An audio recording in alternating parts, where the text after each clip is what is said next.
Ukanti lenyukile inani lezithuthi kwindlela zeli jikelele nanjengoko abantu besingise kumaphondo awohlukeneyo nanjengoko kusikwe umda nophela ezinzulwini zobusuku banamhlanje. Amawaka abantu abashiya iindawo abahlala kuzo ukuqala kweLockdown ngoku abashiya iindawo abahlala kuzo ukuqala kweLockdown babuyela emisebenzini nanjengoko zivulile iinkampani eziliqela.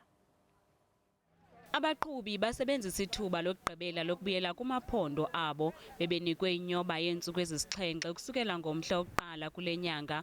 Ukunyenyiswa kwemithetho yokumiswa ngxi kweentshukumo kuye kwanika ithuba lokuba abo baye bafulathela amaphondo abo babuyele, ingakumbi abo kufuneka bebuyele emsebenzini. Abaqhubi ke bahlolelwa intsholongwane yecorona. Abaqhubi abaliqela bavakalise uchulumanco. For these people to stop us because it's a law and then they have to check us or we are okay.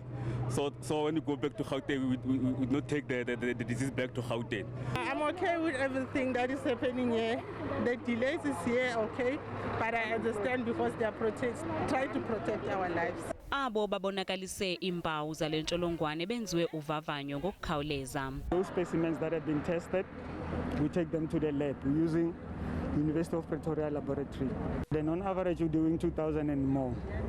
So if you count all those days, I think we have done more than 10,000 screening. Amagosa ezendlela aphume ngobuninzi uqinisekisa kuba yonke imithetho iyathotyelwa, inyoba yokuhamba iyavalwa ezinzulwini zobusuku banamhlanje. If you are still in your province before 12 midnight, forget about crossing to another province.